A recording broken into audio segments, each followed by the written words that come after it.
दोस्तों हमेशा डिस्कशन करते आए हैं कि वर्ल्ड पॉलिटिक्स में कोई किसी का परमानेंट दोस्त या दुश्मन नहीं होता। सबके अपने अपने स्वार्थ छुपे होते हैं और उसी आधार पर कोई भी देश किसी दूसरे देश से दोस्ती या दुश्मनी निभाता है।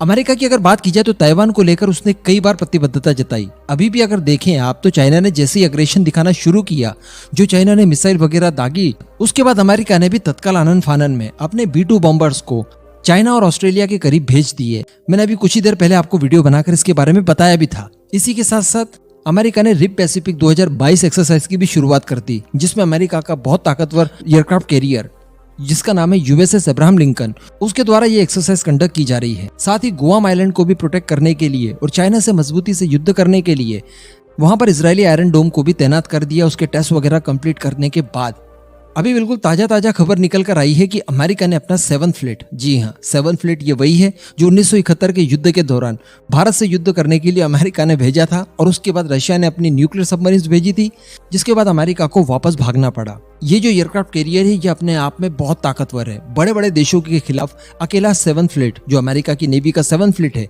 ये युद्ध कर सकता है और उन्हें हरा भी सकता है। बहुत ही ज्यादा ताकतवर है। ये एक तो न्यूक्लियर पावर्ड एयरक्राफ्ट कैरियर है, इसकी कैपेसिटी बड़ी जबरदस्त है। इसमें नेवल F-35B भी तैनात रहते हैं और सैकड़ों की तादाद में। साथ ही इसके साथ कई सारे डिस्ट्रॉयर, फ्रिगेट्स वगैरह और कई सारे न्यूक्लियर सबमरीन्स और न्यूक्लियर वेपन्स तक इस 7th फ्लीट में मौजूद रहते हैं। तो ये जापान के आसपास कहीं पर डिप्लॉय था। तो बताया जा रहा है कि अभी इस टेंशन को देखते हुए इसे ताइवान की तरफ भेज दिया गया है अमेरिकी नेवी द्वारा, और ये अब ताइवान के पास ही बना रहेगा ताकि किसी भी तरह का कोई प्रॉब्लम होता है इन फ्यूचर तो चाइना को इससे काउंटर किया जा सके। यहाँ तक ठीक था, अमेरिका ने प्रिकॉशन लिए, लेकिन इसके बाद जो अमेरिका ने दोगलापन दिखाया, वही जो वर्ल्ड पॉलिटिक्स वाली बात आती है कि कोई किसी का सगा दोस्त या दुश्मन नहीं होता, वो चीज दिखा दी है।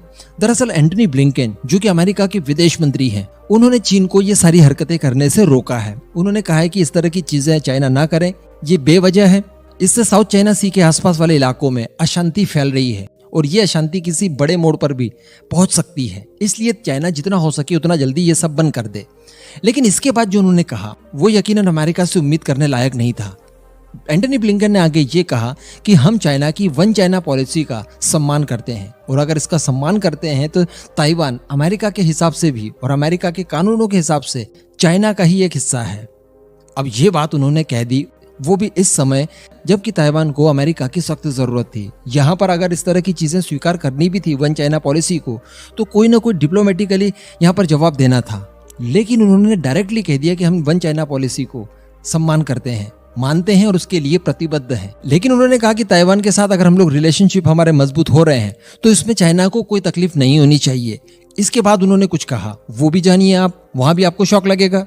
दरअसल मैं आपको बता दूं कि अमेरिका इन्हीं दिनों अपनी एक इंटरकॉन्टिनेंटल बैलिस्टिक मिसाइल का परीक्षण करने वाला था। इस मिसाइल का नाम है मिनटमैन 3। इस मिसाइल का परीक्षण तक अमेरिका ने टाल दिया है ताकि किसी भी तरह से गर्मा गर्मी ना बढ़े। अब आप सोचिए, ये अमेरिका दुनिया का सुपर पावर है और वो इस तरह से चाइना के आगे सरेंडर कर रहा है, और बाकायदा इस बात को कह भी रहा है कि हम एक बहुत ही सम्मानित परमाणु संपन्न राष्ट्र हैं और हम अपनी जवाबदारी समझते हैं।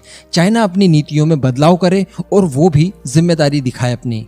यानी यहाँ पर अमेरिका चाइना को इनडायरेक्टली ये कह रहा है कि देखिए, आपके अग्रेशन को देखते हुए हम लोग डर गए हैं। हम लोग ताइवान को बचाना तो चाहते हैं लेकिन आपसे लड़ना नहीं चाहते। हम लोग केवल उसे बचाना चाहते हैं बस, और इसके लिए आपसे केवल रिक्वेस्ट कर रहे हैं, ना कि आपको किसी तरह की कोई धमकी दे रहे हैं, ना ही किसी तरह का कोई आदेश दे रहे हैं। यहाँ तक कि आपको बुरा ना लग जाए इसलिए हम कहते हैं कि वन चाइना पॉलिसी का भी हम सम्मान करते हैं और उसके लिए दृढ़ रहेंगे। इसी के साथ साथ उन्होंने ये भी कह दिया कि भैया देखो, तुमको बुरा ना लग जाए, इस वजह से हम लोग हमारी इंटरकॉन्टिनेंटल बैलिस्टिक मिसाइल का टेस्ट भी टाल रहे हैं। मतलब अब आप समझ लीजिए कि अमेरिका की पॉलिसी यहाँ पर कितनी लचर है और हमने अमेरिका के ऊपर कितना विश्वास करना चाहिए अपने लिए, क्योंकि वो तो ताइवान है जो सेमीकंडक्टर बनाता है और अमेरिका को उसकी सबसे ज्यादा जरूरत होती है, तो वो बचा भी रहा है। इन फ्यूचर बचाएगा भी, इसमें भी कोई दो मत नहीं है। लेकिन भारत तो सेमीकंडक्टर नहीं बनाता। तो कहने का मतलब जो कुछ भी करना होगा आपको अपने बूते करना होगा। अमेरिका या किसी दूसरे देश के ऊपर निर्भर नहीं रह सकते आप। अब इस पूरे मुद्दे पर दोस्तों आपका जो भी मानना हो नीचे कमेंट करके जरूर बताइएगा।